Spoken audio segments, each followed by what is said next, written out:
Sorry about I'm here. sorry about the dissertation there. Well, I did hear it. So I just heard the very last thing. I think, I don't know, a red book, or I just ran in there. Yeah. Yeah, the 2 + 2 = reality. I found the home for one that I found down at Mom's, and found another one a couple weeks later, and here it is a week and a half later, and I found the perfect target for that one. So I'm led to believe I need about 10 more. So. Okay. I'll be glad to do that. How great. Yeah, Good. go ahead and charge me whatever you care to. Well, hey, I just wanted to tell you, I've gotten 2 in a row, I don't know, 2 or 3 or 4 people telling me that they are loving having those videos you're doing.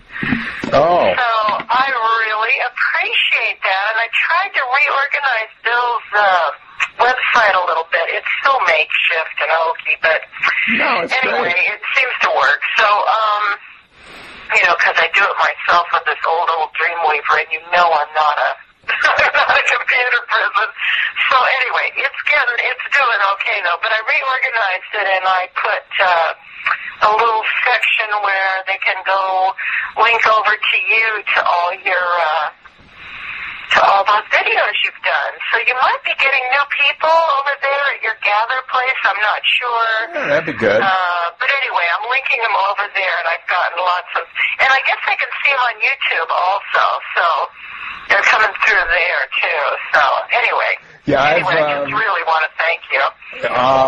Well, it's a labor of love. Interestingly enough, I was called to put a couple of Charlies on there. And I have subsequently been told by one of the ladies who runs a Examining Your Religion blog, who has always been very good about featuring my stuff, who said you get better viewership if you have a little vignette, like 5 minutes, as opposed to laying on an hour and a half talk, for the dabblers, and said, so my idea with that is essentially, okay, what I'm going to do with John's stuff and Charlie's thing is I'll make a 5-minute real pregnant thing that's like a teaser on the news, basically, to get them to listen to the long one where it's more holistic and all integrated. And I got to thinking, I think I'm going to do that with Bill's stuff eventually, where I'll go back and put 2 + 2 as a whole thing on there, or I'll put the whole woodcutter together without the breaks. That, with a little vignette that sort of, take the most pregnant. I know exactly what the statement is, and there's almost a quintessential idea in all of these things. And in Bill's woodcutter, it's the wake-up moment where he goes through the honest witness of simplicity, faithful witness of harmony. That's the poetic thing. Right. So I'm seeing it's more of a... John sort of freed me up, too, because I historically have said I don't want to go out and promote my own stuff. There's too much ego in that, et cetera, or lack of trust or faith, actually. But John basically encouraged me to put more energy into promotion of the stuff that I've done. So I always wanted somebody to come and say, hey, Rich, let's do a big book. Let's turn the blog into a book, to have it externally verify for me that it's time, if you would. And I think John sort of hinting at saying that was a variation of that still put it back on my shoulders. But to get back... Yeah, there does come a point where you just got to trust that you've got something to say, too, in your own way, and just do it, No, I have no doubt that it's valid, but I always felt cringed at actually doing the promotional, mental, manipulative stuff. Well, I feel the same way. I mean, I love to share what I got, but I feel like Bill's got the message, So it's like I'm sort of promoting him, because for me it's like, wow, he showed me the way, so it's kind of like maybe I'll show you the way. Yes. It's like, okay, or I'll show you. It's I get it for sure. Yeah. So I think it's wonderful that some of us do want to promote others. I think that's a really nice part of the whole You know, I mean, that's got to be in there too. You know. That's so, anyway. That's the essence of it. Yeah. But basically, I find it. A lot of things that I knew about myself are really bubbling to the surface. It's quite interesting. The other thing I'll share is I had a major breakthrough with an atheist. I found a nice atheist, and what I mean by that, a gentle kind who wasn't in attack mode. And then I found out he wasn't really an atheist. He only thinks he is. He's a pantheist, basically. Oh, interesting, But it really comes down to Bill's 2 plus 2. I recommended 2 plus 2 to him and gave him the link. Hopefully he went there. I don't know that he did. He's a very gentle soul, and he obviously has a pretty good relationship with the reality, so he's doing something right. He's just the words get a little confusing. But he's speaking some of the secular humanist stuff like consciousness, quote unquote, and this was a revelation for me. And the funny part was I answered him, and it didn't get through, and I wondered whether I screwed up, the gremlins screwed up, or God deleted it, but it wasn't there. And then I'm deciding, well, maybe I shouldn't have said that. And I said, no, it was good stuff. I needed to say it. So I replicated it. And in the process of replicating it, I had a revelation. And I mean a major one. And it's as simple as consciousness in quantum physics would be called the measurement problem. How's for that for minimizing a major issue? That they call it the measurement problem. And the measurement problem is there is no unobserved event. You need an observer to have any existence of anything. Oh, right. Okay. Sure, okay. So you need an observer conditions his observation. It says the observer has to be there for anything to happen. And implicitly, if consciousness has to be there to collapse the wave function, which was the original conclusion of the original physicists / philosophers who also philosophize, well, what's it really mean? They basically, it was called the Copenhagen interpretation that consciousness, a wave function is a big ball of possibilities. It's superpositioned everywhere. It's like infinite possibilities but no actualization. What actualizes a specific possibility in any given moment of your life is what you're paying attention to.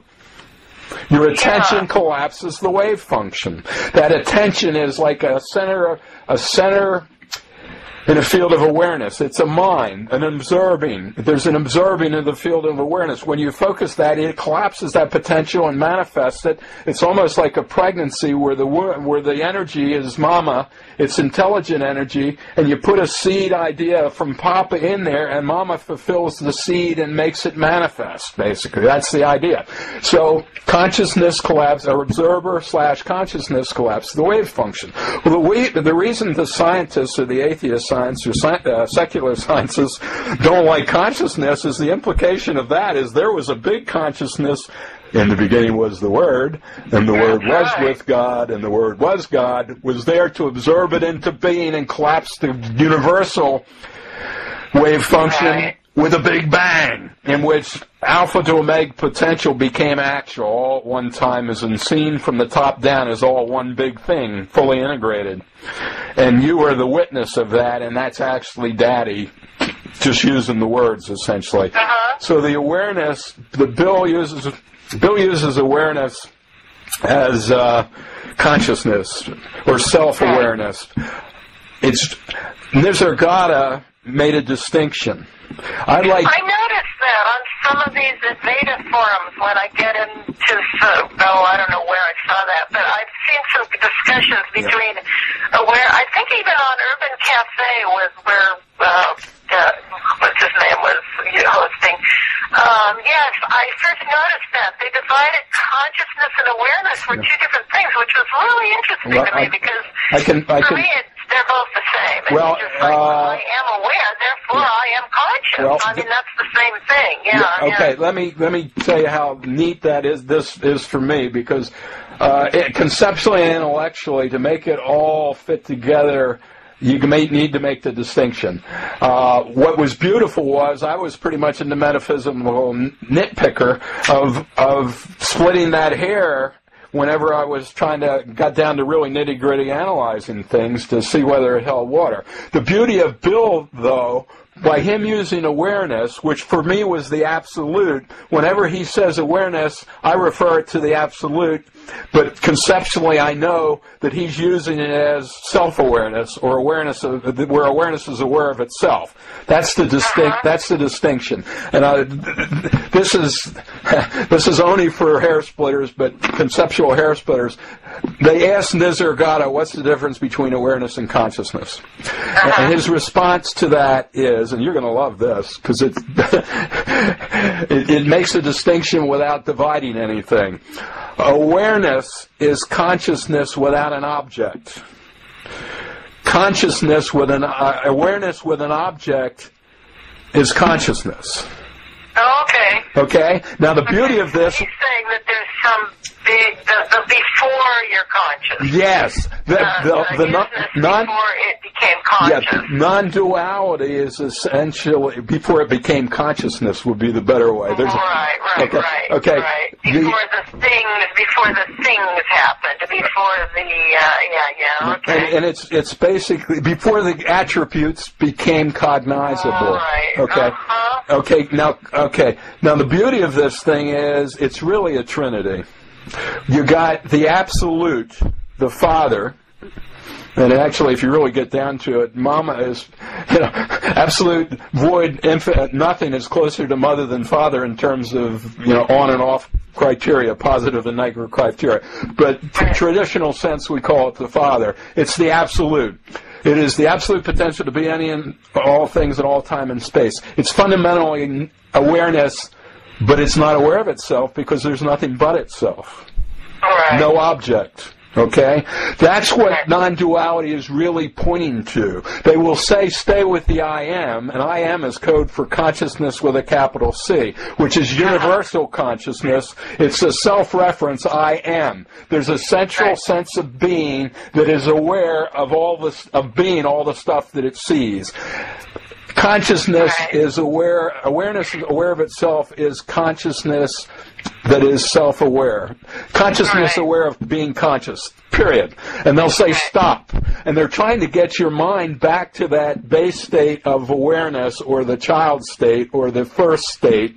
That is the doorway back to the absolute. What they're really pointing to is the absolute, the one who is looking. And to make the distinction again, Nisargadatta said, I am that which knows I am.